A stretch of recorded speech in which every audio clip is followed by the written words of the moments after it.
you. So maybe you just be like right around here. Right around here? Yeah. Oh, perfect.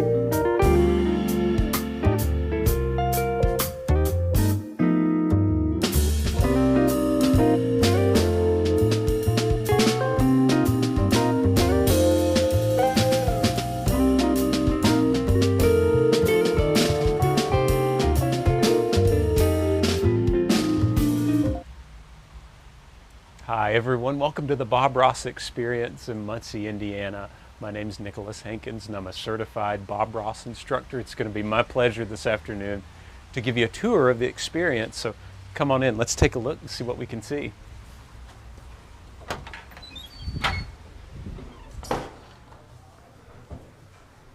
So as you can see, this is the foyer of the home. This is the home that used to house WIPB, the public television station in Muncie, Indiana.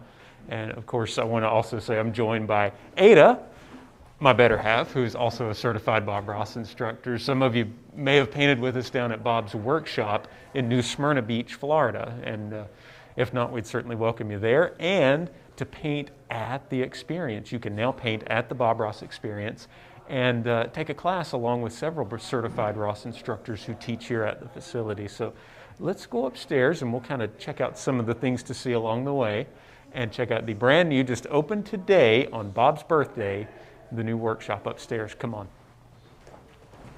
And as we walk up, you'll see one of Bob's originals here that was painted along with Ed Ball, and this is the famous painting that contains that extra little added touch of an airplane flying over the mountain.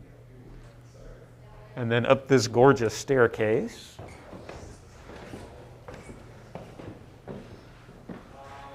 We'll pass the Happy Little Forest, which is home to paintings of tiny little trees by several of the certified Bob Ross instructors who have visited the experience. These large canvases were actually created on Bob's birthday 2 years ago. By a team of many of the certified instructors who were here for the biennial Certified Ross Instructor Reunion. And then as CRIs visit the experience, they're given the opportunity to paint a little tree, and it's added to the Happy Little Forest. So you may see some names you recognize or some happy little trees that you recognize there too. All right, on up to the workshop.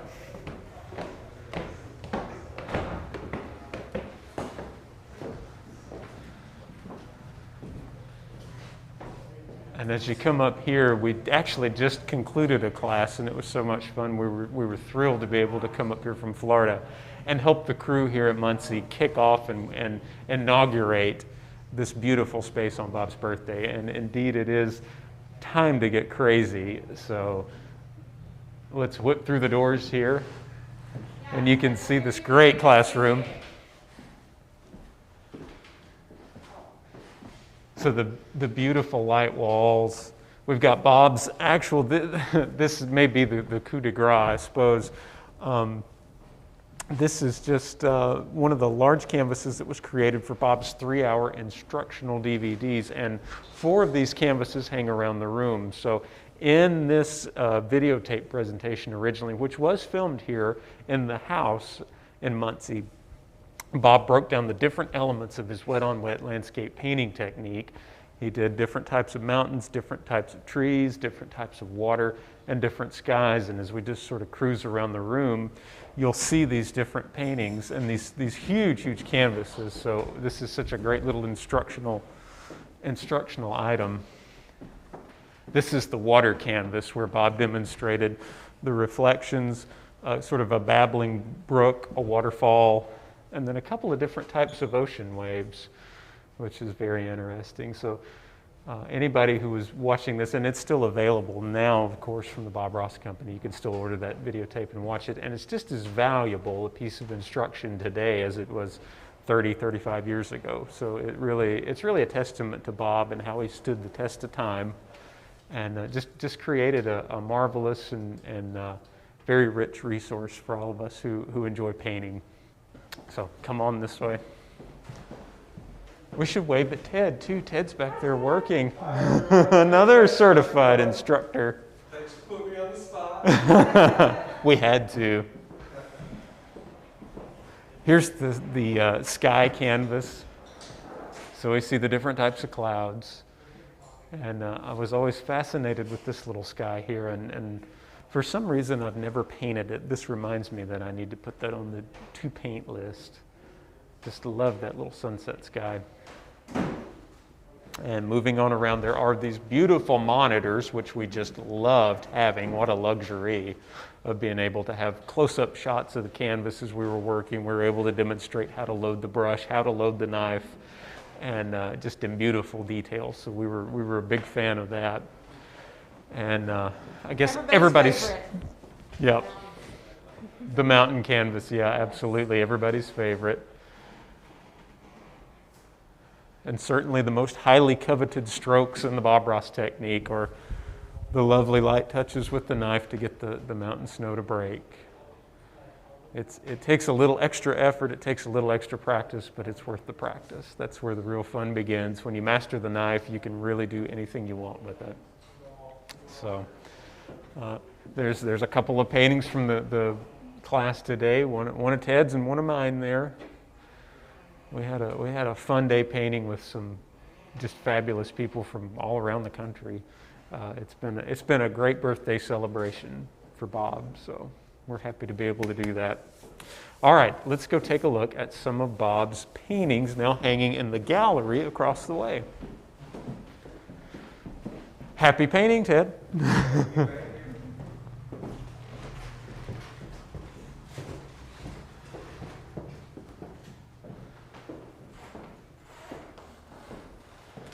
So here's the beautiful clean space for the gallery, and right now hanging in the gallery are, I believe, all of, or almost all of, season 2. Yeah. And what is so fabulous about this, and one of the things that I really love, is that many of the paintings, not all of them, but many of the paintings in here are actually the on-screen or the camera created piece alongside Bob's reference piece, or in the case of season 2, he didn't have a reference piece, so another was created for the instructional book to follow. And you can see the difference remarkably, even though it's the same painting and they're very, very similar. It is interesting to kind of study the differences, just like on Meadow Lake here, the on-camera version and then the version created for the book. And you can tell, even though both are beautiful, you can see where Bob was in a bit of a hurry, and maybe a couple of shortcuts are taken here and there, but both just have their own unique beauty. And it's interesting to see where Bob puts his attention when he is in a hurry. And that's a valuable lesson that many of our instructor candidates learn when they come down to take the teacher training course to become a certified Bob Ross instructor, which is another thing that you'll be able to do here in Muncie next year.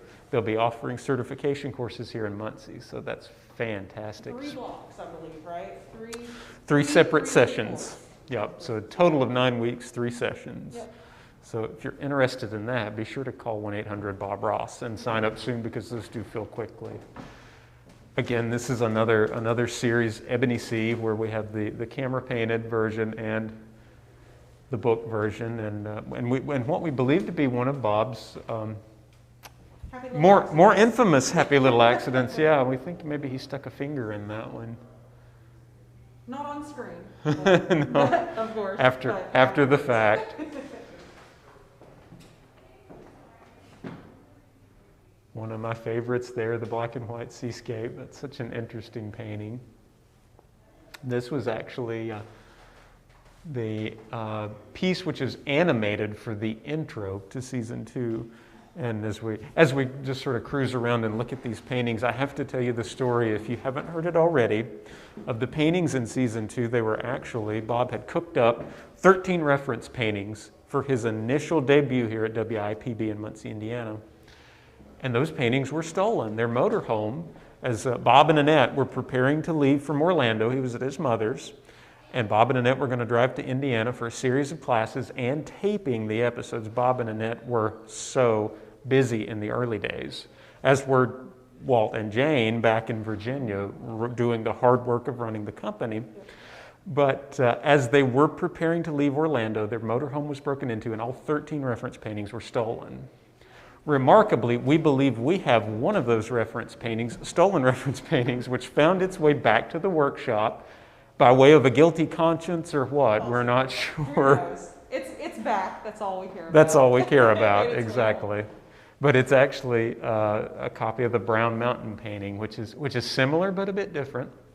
And we believe that might have been one of the ones that was taken from Bob and Annette's motorhome. So Series 2 was the most spontaneous series Bob ever created. It was literally off the top of his head. But I must say, if you see this one and you see the one that we have at the workshop, his memory was brilliant. His memory was so good. Strikingly similar. Yes, They were very strikingly similar. Very similar. And as I understand it, believe this one was actually, if I've read my history, Annette has fabulous notes on her time with Bob, and she was careful to note that one of the paintings from Series 2 actually came from an ad for a funeral home, and I believe this was it. So you never know where inspiration will come. That's another beauty, the Black River or the Black Waterfall painting. I've taught that one in a couple of classes, and it was always a lot of fun and such a hit. Just a very striking painting. Bob did some beautiful black canvas work in those early series, especially too. Such a beautiful space to have these paintings. And I think my favorite from 2 has to be Shades of Gray, where Bob mixes up a tone of gray and then he has the white. I think he mixes blue and brown and uses titanium white and creates this beautiful monochrome painting. Evidently at the urging of an individual who he met with in one of his demonstrations, maybe it was at the Muncie Mall, who said that he felt he couldn't paint because he couldn't see colors. He was colorblind, and Bob said, anyone can paint. This would be a fabulous way for you to learn how to paint. So That's one of my favorites too. yeah, it's so gorgeous, it never gets old. And he does those beautiful trees with the palette knife, and it's so thick I want to touch it, but I'm not going to. And this was I know Joan's I can't. favorite from season 2. Oh, this was Joan's favorite? This is Joan's Oh, favorite from season 2. yeah. I love that one as well. Fabulous way to learn to paint those push-up bushes, or at least that's what we call them at the workshop, push-up bushes. That's it. Lots of practice in that one. Lots of practice, and a good way to do it. All right, let's go on downstairs and have a little more fun.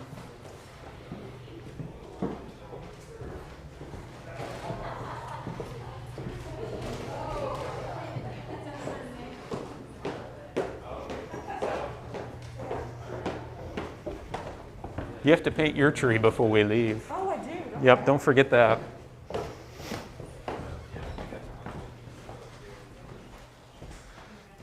So we'll come into the living room now, the 1980s living room, where we run into Jessica and George. Hi. Who you will have the good fortune, hopefully, to meet or speak with when you visit the Bob Ross Experience. These are 2 of the masterminds behind all of this joy and fun that we've been having up here today. They're to blame. They are to blame. And possibly one of my favorite features of the entire living room area is the test pattern. If you're 40 or over, you'll have some fond memories of that. And of course, there are more Bob Ross originals on display. As I recall, this one was painted during the Paint In on the lawn across from Minnetrista when Bob hosted basically a paint-along class where the public was invited to come in, sit up on the lawn, bring their own painting supplies, and just paint along with Bob as long as you could keep up. And this was the painting that he created, one of the 2 paintings he created that day on the lawn, which I believe happened in 91. Yes. You have a good memory, Nick. And you get to find maybe one of the great joys when you've kind of come to the experience and taken a class and taken everything, and you get to come in and sit down and enjoy little trinkets like this, which has these beautiful stories of Bob in and around Muncie and interacting with the people in Muncie, and even people like Bill Alexander, where he found his initial love. There's the visit to the Opry with our dear friend Jim Needham there. And possibly my favorite ad on the back. Is there anything I haven't covered, George, that I should? You haven't covered that you should. Well, I mean, really, the whole experience has lots of different discoverables, right? So as you poke around, you find different things. So like you pointed out one, the copies of the old brush strokes. You could spend hours just going through this. Yeah. Oh, yes. Yeah. The articles in there are fascinating. Like his travels with Bob and Walt, and travels to all these little excursions he made where he painted with Hank Snow. I think he and Annette conducted a private class for Hank Snow when they visited the Grand Ole Opry. It's fascinating how many lives Bob and the Kowalskis impacted and touched. It's just incredible, and we're so happy to have a special day on Bob's birthday to celebrate all of that joy, and the joy that continues to roll on. So, I guess we saved the best for last, and that's Definitely save the best for last. the exciting part. The exciting part. Have fun. Thanks.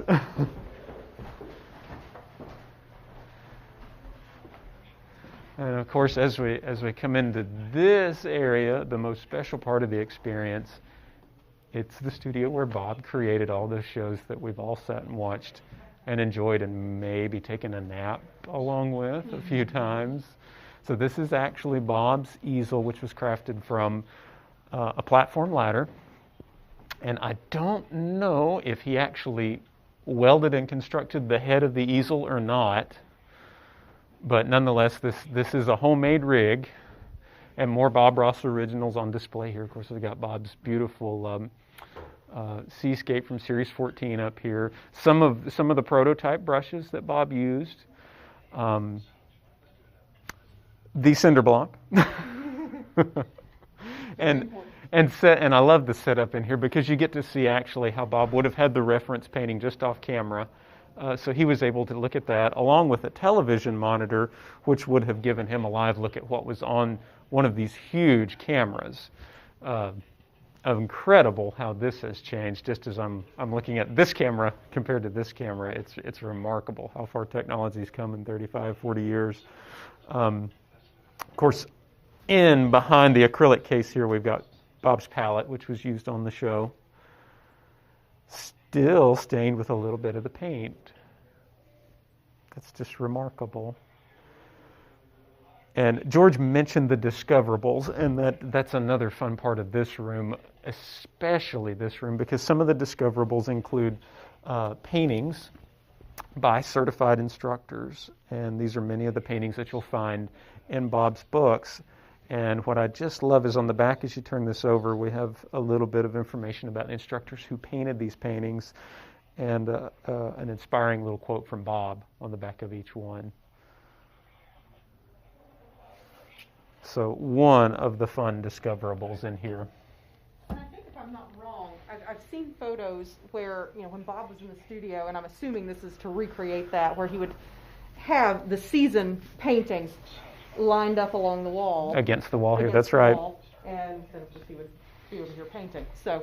And as I understood Jim telling us about this once, he would actually kind of, in his mind, predetermine in which order he would create those paintings and line them up in that order, so he could just go one by one and check them off.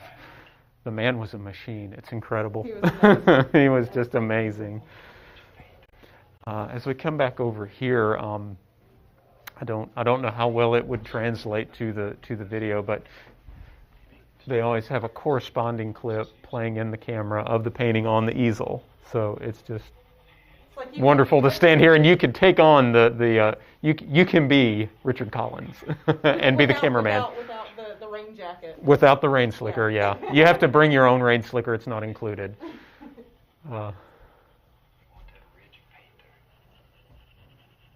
And then as we move on over here, this is another fun rack of discoverables.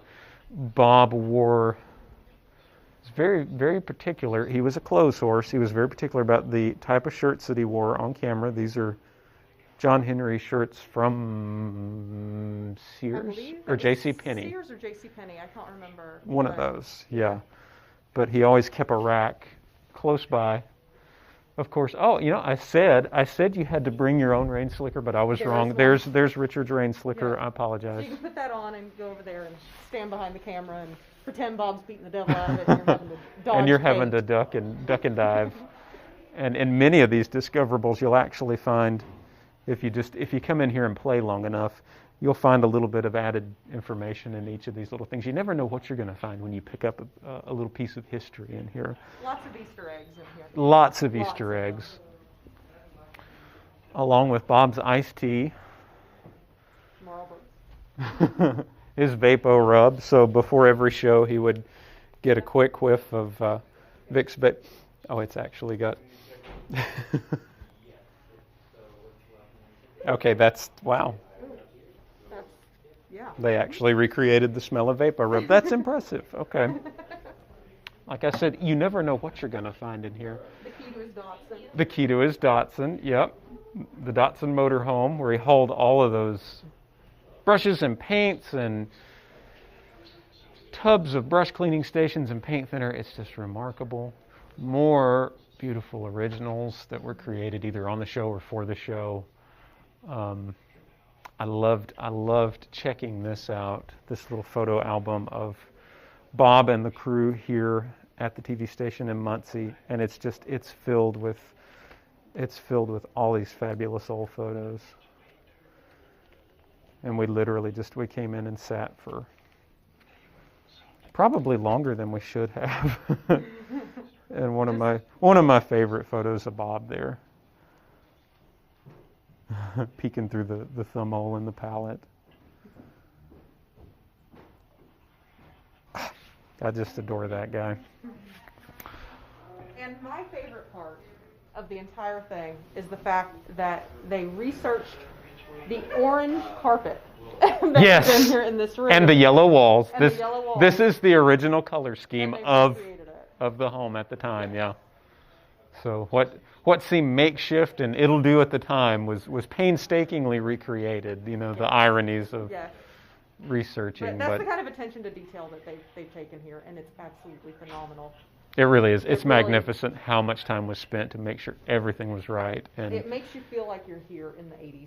yeah, with Bob. and you're a part of that story. And Yes. and really the truth is, as soon as you pick up a paintbrush or you watch an episode, you are part of the story. You're a part of that going forward forever. And I think Bob would be very, very happy about that. He would. So I guess maybe we'll just sort of ease back in. I want to point out one more thing, and then we'll kind of wrap it up and get you back to Bob. Maybe one of my favorite artifacts is actually up here on this wall. And if you've seen the animated opening, you've seen Bob haul out this huge fan brush and wipe the big painting off as the show began. So it's wonderful to see that. And then, of course, you get to read through how the story began, how Bob wound up in Muncie, how Bob wound up at WIPB, the outreach that he had, and then a little more about also the actual campus here at Minnetrista and each of the homes and how the Ball family played such an integral role here. So it's really, a whole day isn't enough. You're just going to have to plan to come and spend a while to Yeah. get through all of this, but it's worth every minute of it. Absolutely. So that's our little tour. We hope you enjoyed it. We hope that you'll enjoy the rest of the birthday marathon. And of course, we have to send off a big happy birthday to our dear friend Bob. Thanks for birthday. everything. Happy birthday.